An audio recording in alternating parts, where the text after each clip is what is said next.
Hello friends, welcome to Vijaya creation. Vijaya கிரியேஷனில் இன்றைக்கி என்ன ரெசிபின்னு பார்த்தீங்கன்னா கிறிஸ்பி சில்லி சிக்கன் தான். அவ்வளோ நல்லா இருக்கும். சைனீஸ் டேஸ்ட்டில் சப்பாத்தி கூட, ஃப்ரைட் ரைஸ் கூட எல்லாத்துக்கும் காம்பினேஷன் பக்காவாக இருக்கும். இந்த மாதிரி ரெசிபி ஒரு வாட்டி செஞ்சு பாருங்கள். செஞ்சு பார்த்துட்டு எனக்கு கமெண்ட் பண்ணுங்கள். வாங்க வீடியோக்குள்ளே போகலாம்.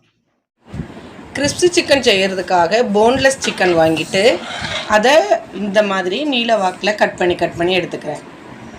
அது ஃப்ரை பண்ணும்போது நல்லா வேகிறதுக்காக அதை கொஞ்சம் ஸ்லிம் பண்ணிக்கிறேன். ஒல்லியாக கட் பண்ணிக்கோங்க. இப்போ அதுக்கு தேவையான உப்பு போட்டுட்டு ஒரு ஸ்பூன் பெப்பர் பொடி போட்டுக்கிறோம்.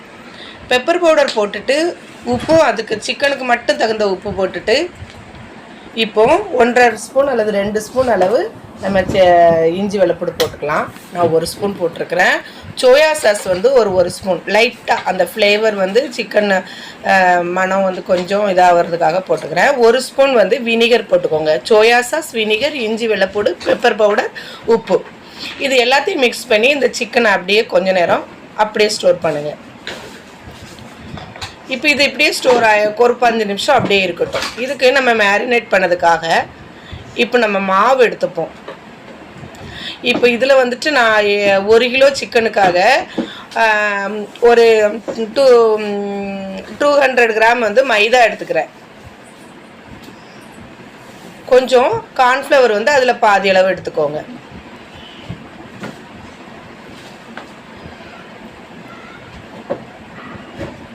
அப்புறம் இதுக்கு தேவையான உப்பு போட்டுக்கோங்க. அப்புறம் ஒரு 1.5 ஸ்பூன் இந்த மாவுக்கு தகுந்த பெப்பர் பொடி மட்டும் போட்டுக்கோங்க. அப்புறம் கண்டிப்பாக ரொம்ப கவனிக்க வேண்டியது 1.5 ஸ்பூனு பேக்கிங் பவுடர் போட்டிருக்கிறேன். பேக்கிங் சோடா இல்லை, பேக்கிங் பவுடர். அதை போட்டுட்டு நம்ம இப்போது இதில் ஒரு முட்டையோட வெள்ளைக்கருவை மட்டும் எடுத்து அதை நல்லா கலந்து விட போகிறோம்.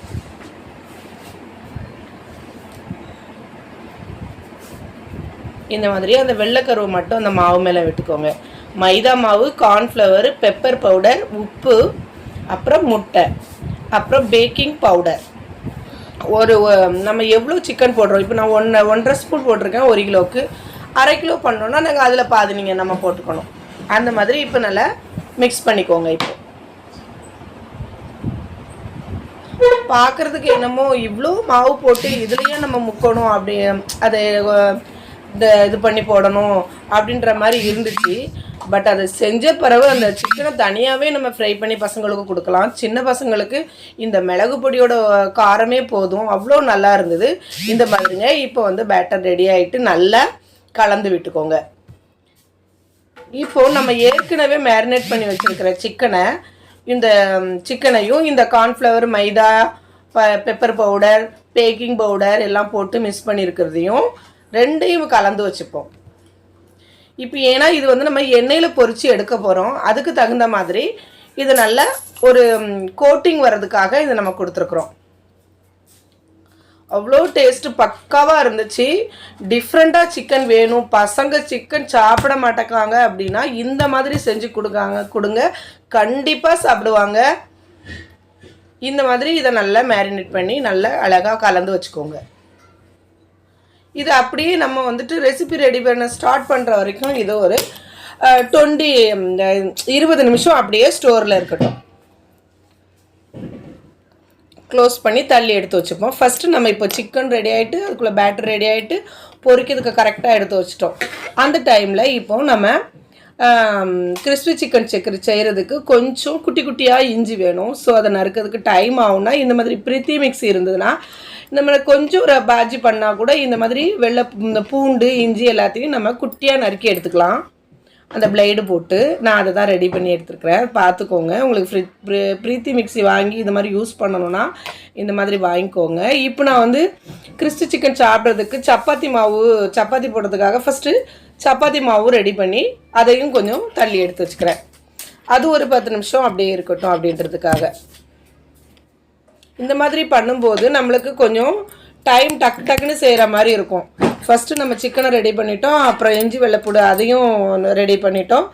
இப்போ சப்பாத்தி மாவு ரெடி பண்ணிட்டோம். இதுக்கு ஒரு சின்ன ஒரு chutney, Kashmiri red chilli powder போடுறதுக்கு பதிலாக நம்ம இந்த மாதிரி காஷ்மீரி வத்தலை எடுத்துகிட்டு அதில் காரத்துக்கு ஒரு 5-6 நல்ல நம்ம காரமாக இருக்கிற வத்தலையும் எடுத்துகிட்டு இப்போ நல்லா கொதிக்கிற வெந்நில அதை அப்படியே அது ஊறிட்டு அப்படியே கொஞ்சம் குளிரட்டும், அப்படியே வச்சிடணும், சோக் பண்ணி வச்சிடணும். ப்ராசஸ் ரொம்ப ஜாஸ்தி இருந்த மாதிரி இருக்கும். அப்புறம் ரிசல்ட் வந்து பக்காவாக இருக்கும். கம்பல்சரி இது மாதிரி செஞ்சு ஒரு டைம் செஞ்சு பாருங்கள். திரும்ப திரும்ப நம்ம அந்த சிக்கனை இந்த மாதிரி தான் செஞ்சு சாப்பிடணும் அப்படின்னு நினைப்போம். அந்த அளவுக்கு டேஸ்ட் நல்லா இருந்தது.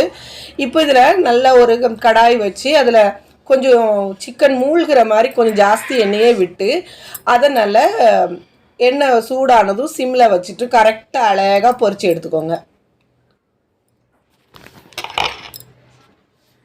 அழகாக தனித்தனியாக போட்டு கொஞ்சம் 1 by 1 எடுத்துக்கோங்க. இப்போ நம்ம சிக்கன் வந்து இன்றைக்கி ஃப்ரை பண்ணோம் அப்படின்னா கூட பசங்க அதில் அப்படியே கடக்காக இருக்குது, இல்லை கொஞ்சம் ஸ்ட்ராங்காக இருக்குது அப்படி இப்படிம்பாங்க. இது அவ்வளோ சாஃப்டாக வெந்திருந்தது. இந்த மாவு இந்த பேக்கிங் பவுடர்லாம் சேர்த்ததுனால மிளகு பொடியும் நல்ல உடம்புக்கு ரொம்ப நல்லது. இஞ்சி வெள்ளைப்பூடு பேஸ்ட் போட்டிருக்கோம், அதனால் சிக்கன் எந்த ப்ராப்ளம் பண்ணாதோ அவ்வளோ நல்லா இருந்தது. இந்த மாதிரி எடுத்து வச்சுக்கோங்க எல்லா சிக்கனையுமே. இது பொரிச்சிட்டு இருக்கும்போதே பசங்களுக்கு நான் டேஸ்ட்டு கொடுத்தேன். ரொம்ப நல்லா இருக்குமா, இப்படியே தந்துடுங்க அப்படின்னு கூட சொன்னாங்க. ஆனால் நான் வந்து கிரிஸ்பி சிக்கனாக அந்த சைனீஸ் ஃப்ளேவரில் பண்ணேன். சப்பாத்தி கூட ஒரு லஞ்சாகவே ரெடி பண்ணி கொடுத்தேன். இது நம்ம வந்து ஸ்நாக்ஸாகவும் ரெடி பண்ணிக்கலாம், ஸ்டார்டராகவும் நம்ம சாப்பிட்டுக்கலாம். அவ்வளோ நல்லா இருந்தது பாருங்கள். உண்மையிலே இதை செஞ்சு பார்த்தா தான் இதோட ரிசல்ட்டு தெரியும். அவ்வளோ நல்லா இருந்தது. இப்போ வந்து நம்ம இந்த காஷ்மீர் சில்லி வத்தலை வந்து குளிர வச்சு மிக்ஸி ஜாரில் அந்த நல்ல பேஸ்ட் பண்ணி எடுத்துகிட்டு வந்துட்டு பேன் சூடு பண்ணி அதில் எண்ணெய் விட்டு அந்த பேஸ்ட்டை எடுத்து போட்டு அதில் 1 ஸ்பூன் வினிகர் போட்டு அதை நல்லா கொஞ்சம் ஹீட் பண்ணி நல்லா எடுத்து வச்சுப்போம். இதில் வந்து நம்ம இவ்வளவு சேர்க்க போகிறதில்ல, நம்ம தேவையானவள் தான் எடுத்துகிட்டு திரும்ப நம்ம அதை ஃப்ரிட்ஜில் ஸ்டோர் பண்ணிக்கலாம். இப்போ வந்துட்டு 1 ஸ்பூன் அல்லது 1.5 ஸ்பூன் வந்து கார்ன்ஃப்ளவரை வந்து கொஞ்சம் லைட்டாக கலக்கி வச்சுப்போம் கிறிஸ்பி சில்லி அந்த சிக்கன் செய்கிறதுக்காக. அது வந்து கொஞ்சம் கிரேவியாக வேணும்னா கார்ன்ஃப்ளவர் இன்னும் கொஞ்சம் கூட தண்ணியாக கரைச்சி வச்சுக்கலாம். இப்போ நல்ல பெரிய கடாயை எடுத்து அதை நல்லா ஹீட் பண்ணி நல்லா இஞ்சி நல்லா அழகாக குருவாக நறுக்கி வச்சுருக்கோம் மிஷினு, அதை எடுத்து போட்டுக்கிட்டோம். அப்புறம் பூண்டை எடுத்து போட்டுக்கோங்க. பூண்டை எடுத்து போட்டு அடுப்பை சிம்மில் வச்சுட்டு அந்த ஆயில் நல்லா ஹீட்டாக இருக்கும். அப்போ அந்த வந்து கருகாமல் அதை நல்லா ஃப்ரை பண்ணிக்கோங்க. இப்போ நல்லா தாராளமாக நம்ம வந்து பச்சை மிளகா குட்டி குட்டியாக கட் பண்ணி அதில் சேர்த்துக்கோங்க. சேர்த்துட்டு நல்லா கிளறி விடுங்க. இப்போ இந்த 3மே நல்லா அழகாக கொஞ்சம் ஃப்ரை மனம் அப்படியே சைனீஸ் மனம் வரும் இஞ்சி வெள்ளைப்பூடு ஃப்ரை ஆகும்போது. அந்த டைமில் நம்ம நீளமாக கட் பண்ணி வச்சுருக்கிற அந்த குடமிளகாய் எடுத்து அதில் போட்டு அதையும் நல்லா கொஞ்சம் 3/4 வதக்கிக்கோங்க, ரொம்ப வதக்க வேண்டாம். இப்போ நம்ம ஏற்கனவே செஞ்சு வச்சுருக்கிற அந்த காஷ்மீரி வத்தல் சட்னி எடுத்து அது மேலே ஒரு 2 ஸ்பூன் போட்டுக்கோங்க. 2 ஸ்பூன் போட்டுட்டு நம்ம ரெட் சில்லி சாஸ் கொஞ்சம் ஒரு ஸ்பூன் அளவு சேர்த்துக்கோங்க. சேர்த்துட்டு இந்த 3ஐயும் எல்லாத்தையுமே நல்லா கிளறி விடுங்க. அடுப்பில் சிம்லையும் கூட்டியும் ஒரு அழகாக பேலன்ஸ் பண்ணிக்கணும். இப்போ 1 ஸ்பூன் வினிகர் விட்டுக்கோங்க. இதில் இந்த வினிகர் விட்டுட்டு லைட்டாக பரட்டி விட்டுக்கோங்க. பரட்டி விட்டுட்டு இந்த கிரேவிக்கு தகுந்த 1 ஸ்பூன் மிளகு பொடியும் அதுக்கு தகுந்த உப்பு ஒரு 1/2 ஸ்பூன் உப்பும் போட்டுக்கோங்க. ஏன்னா நம்ம சிக்கனில் உப்பு போட்டிருக்கிறோம், எல்லாத்துலேயும் உப்பு போட்டிருக்கோம். அதை பேலன்ஸ் பண்ணி இதில் உப்பு போட்டுட்டு நம்ம 1 ஸ்பூன் கார்ன்ஃப்ளவர் கரைச்சி வச்சுருக்கிற அந்த கொஞ்சம் கார்ன்ஃப்ளவர் எடுத்து அதில் கரைச்சி வச்சுருக்கிறத எடுத்து அதில் ஊற்றி அடுப்பை சிம்மிலே வச்சுட்டு நல்லா கிண்டி விடுங்க. கிண்டி விட்டு நல்லா கொதிக்கிற தண்ணியை கூட கொஞ்சம் விட்டு அந்த நல்ல ஒரு பாயில் ஆகிற அளவுக்கு அந்த சிம்லா மிர்ச்சியும் அந்த குடமிளகாவும் அந்த இஞ்சி வெள்ளைப்பூடு கொஞ்சம் லைட்டாக ஃப்ரையாக தானே இருக்குது, அது கொஞ்சம் அழகாக மணம் வர்றதுக்காக கொஞ்சம் வெந்நி விட்டு நல்லா இப்படி இந்த மாதிரி சுடு தண்ணியை விட்டு கொஞ்சம் கிண்டிக்கோங்க. இப்போது இந்த டைமில் அந்த நம்ம ஏற்கனவே பொரிச்சு வச்சுருக்க சிக்கனை ஆயில் வந்து கடாயில் சூடாகவே இருந்ததுன்னா அதை இன்னும் கொஞ்சம் சூடு பண்ணிவிட்டு நம்ம அதில் ரெசிப்பியில் அந்த கிரேவியில் சேர்க்கும்போது இன்னொரு வாட்டி ஃப்ரை பண்ணி எடுத்துக்கோங்க. இது வந்து ரொம்ப முக்கியமானது. செகண்ட் டைம் ஃப்ரை பண்ணும்போது கிறிஸ்பி சிக்கன் ஹோட்டல் மாதிரியே இருக்கும், ரெஸ்டாரண்ட்டில் பண்ணுற மாதிரியும் இருக்கும், அடிச்சிக்கவே முடியாது. ஒரு கிண்ணம் தான் தருவான், 250 கிராம் கொடுத்துட்டு 2 நான் ரொட்டி கொடுப்பாங்க. ஆனால் நம்ம வந்து 1 கிலோ சிக்கன் வாங்கி இந்த மாதிரி நம்ம வீட்டிலே பண்ணோன்னா நம்ம பசங்க வந்துட்டு மத்தியானம் லஞ்சு வந்து திருப்தியாக சிக்கன் சாப்பிட்டோம் அப்படின்ற மாதிரி சாப்பிடுவாங்க. இந்த மாதிரி அந்த 2வது டைம் அந்த கிறிஸ்பி சிக்கனை அந்த சிக்கனை ஃப்ரை பண்ணி கொஞ்சம் கிரிப்ஸியாக அந்த கிரேவிக்குள்ளே போடுங்க. அந்த கார்ன்ஃப்ளவர், இஞ்சி, பூண்டு, குடமிளகா, மிளகு பொடி, அந்த நம்ம காஷ்மீர் வத்தலில் பண்ண சட்னி, சில்லி சாஸ், வினிகர் எல்லாம் சேர்ந்து ஒரு சைனீஸ் பண்ண ஃப்ளேவர் அப்படியே வரும். அந்த டைமில் அழகாக அடுப்பை கூட்டி வச்சு நல்லா கிண்டி விடுங்க.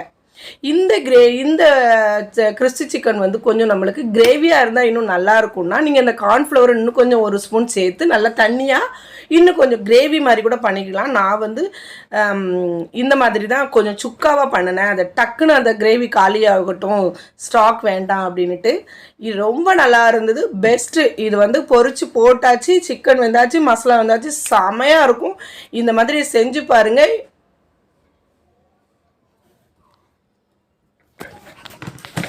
அவ்வளோ நல்லா இருந்தது. அப்படியே கொஞ்சம் லைட்டாக மூடி வச்சுட்டு நம்ம அதை சர்வ் பண்ணும்போது வீட்டில் இருக்கிறவங்களும் அப்படியே சந்தோஷமாக சாப்பிடுவாங்க. கண்டிப்பாக அவங்க வீட்டில் செஞ்சு பாருங்கள். சிக்கன் வாங்கினா போன்லெஸ் சிக்கன் சாப்பிடாத பசங்க கண்டிப்பாக சாப்பிடுவாங்க. இதுவரைக்கும் என் பசங்க போன்லெஸ் சிக்கனை குழம்புல எடுத்ததே இல்லை. இந்த கிறிஸ்பி சிக்கன் வச்ச அன்னைக்கு நல்லா சாப்பிட்டாங்க. நான் சிக்கன் ரெசிபி நிறைய போட்டிருக்கேன், பிளேலிஸ்ட்டில் போய் பாருங்கள். இது வரைக்கும் சப்ஸ்கிரைப் பண்ண எல்லாருக்கும் ரொம்ப நன்றி. இனிமேலும் பார்த்து சப்ஸ்கிரைப் பண்ணுங்கள். இந்த ரெசிபி பிடிச்சிருந்ததுன்னா ஒரு வாட்டி ட்ரை பண்ணி பார்த்துட்டு எனக்கு கமெண்ட் பண்ணுங்கள். சிக்கன் வந்து கொஞ்சம் டிஃப்ரெண்ட்டாக செஞ்சு சாப்பிட்டா இன்னும் கொஞ்சம் டேஸ்ட் நல்லாயிருக்கும். இதை கண்டிப்பாக ட்ரை பண்ணுங்கள். கிரிப்ஸி சிக்கன் அவ்வளோ நல்லா இருந்துச்சு. அடுத்து என்ன ரெசிபி வேணும் அப்படிங்கிறத எனக்கு கமெண்டில் சொல்லுங்கள். தேங்க்யூ. ரெசிபி பிடிச்சிருந்துச்சுன்னா செஞ்சு பாருங்கள். மறக்காம லைக் பண்ணுங்க, ஷேர் பண்ணுங்க, கமெண்ட் பண்ணுங்க, தொடர்ந்து சப்போர்ட் பண்ணுங்க. தேங்க்யூ.